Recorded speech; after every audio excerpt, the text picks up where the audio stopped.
the immediate moment it happened, everybody was just kind of hanging out, somewhat close to the waterfall. There's some people like higher. I was chatting with a woman from the hiking group that was there. She was the lowest down from the falls, so I stayed there. She wanted to say hi to the dogs, and we're just chit-chatting, and then I just heard a cracking sound, and you automatically know that that's rock, but the sound of it, you knew how big it was, and I just looked over my left shoulder and I saw this whole slab of rock. It looked like a multi-story building coming down. Yeah, and as soon as it started, I mean, it was a huge piece. It just started falling, and when it was hitting the ground, it was starting to crumble and burst into boulders, and it was just a blur from there. I just got up and I ran, and I knew seeing that there's no way I was going to be able to survive that. So I just got up and I ran as fast as I could with both dogs in tow, my backpack and my camera in my hand. Yeah. How scary was that moment? Just the emotions of that moment. It's a fight or flight situation. Yeah, I thought I was going to die for sure. Yeah, it was fight or flight 100%, and all I could do was run. That was the best that I could do, so. What did you see around you? Like there were other hikers, I imagine, on the trail. It just, the pandemonium of that moment as well. Yeah. Yeah, there was definitely a lot of people above me, and I was quite concerned about those people. But I mean, in that moment, you can't help anybody. It was rocky terrain, and you just had to run. That's the best thing you could do, and everybody's fending for themselves. So once I ran far enough away, and I got away from the dust cloud, I was able to snap a couple pictures on my phone that was still, my camera that was still in my hand, and then noticed all the people and everybody that was hurt, and just ran back to grab my backpack and start just helping as best I could. I didn't know how many were hurt. I didn't know if everybody was accounted for. I didn't know anything. Yeah.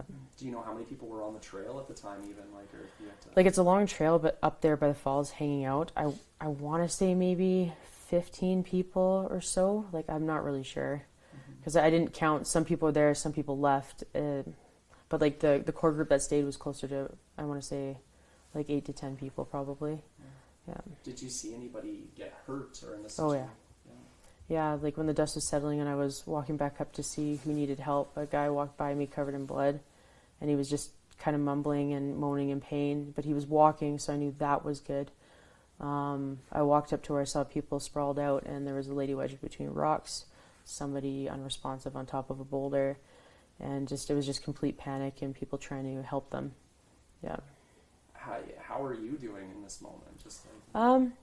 I'm dealing with it slowly, but the shock definitely set in when I was driving home by myself yesterday. I got about 10 minutes from home, and it kind of hit me that I almost died, because it takes a while for it to really set in. And it was a really long day, and I didn't really eat much because I wasn't expecting to be up there for hours, waiting for help.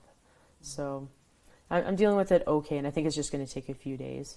Yeah. How long were you up there for? So you were and where were you on the trail when this happened? Yeah. I was just down the waterfall from where that hiking group was. I was further from the rockslide. Like I didn't get into the cloud of the debris, but I want to say about 25 to 30 feet from somebody who did pass away. Wow. Mm-hmm. Hearing about that afterwards, just the fact that you were able to escape, but that other people were hurt and injured, just processing all that, what is this like for you? Yeah.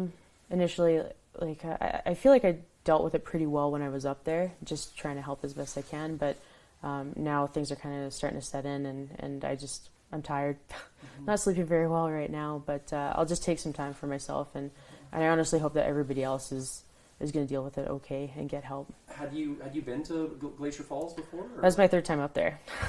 That's why I chose that hike, because I was going out solo with just my dogs, and I figured this is a safe hike. There's enough people on it. It's well traveled, and it was a beautiful weather day, so I thought it was an easy one to do. A relatively easy hike, like a family-friendly trail? Oh, absolutely. Like people go up there with their kids. Yeah. Wow. I mean, I don't advise going actually up to the falls part, like close to where the actual water is. Some people do. I'm not a fan of it, but... Wow. A little bit about... I don't know if how long you were up there for, but was it a couple hours or a couple? I want to say it was closer to maybe 3.5 hours probably, because we waited about just over an hour for the helicopters to arrive. And who were you? You were just by yourself? Were you with your dogs? Yeah, it was just myself with the dogs. How would the dogs react in that moment too? They were amazing. I don't know how they didn't get hurt, and I basically dragged them down the mountain. I don't know if they were tripping or if they were running ahead of me. I was just taking them. At one point, I thought I was going to just drop the leash for Juniper here so that she could try to get away and save herself, because I wasn't sure if Big Rock was going to come up behind me, because I mean they're traveling so fast. But with all the helicopters going in and out, and I ended up tying them off on a bush down by the river to have my hands free to help people. They just told them to stay. They stayed there. They curled up and just waited for me to come back, and then they got in the helicopter fine, and yeah. They dealt with it great. When you were running, can you just paint us through that picture, like that moment when you were running again, just like what that was like in that minute? I didn't want to look back because I thought I would see rocks coming at me, and I knew the only thing I could do was run directly away from it as fast as I can, even if I can't keep my feet under me. And I ran so hard, and it was downhill. And they're rocks too. It's not great terrain. So I couldn't even plant my feet where I wanted to, and I rolled my ankle, I fell, and I landed on like my knee and my forearm somehow. And like I know I kind of hit my face, but I don't know if it was on the camera, but that was in my hand. It happened so fast. I got back up, got my feet under me, and just kept running, and somehow they were still with me. I don't know. Like it's just, I don't know. And how big were these rocks? God, I mean they're all about like this big. You know, it's not just gravel. It's pretty big rocks. Yeah. So it's not easy to run on. Ali, I think I've covered most of it. Is there anything at all that I've missed that I'd like to add, or anything like?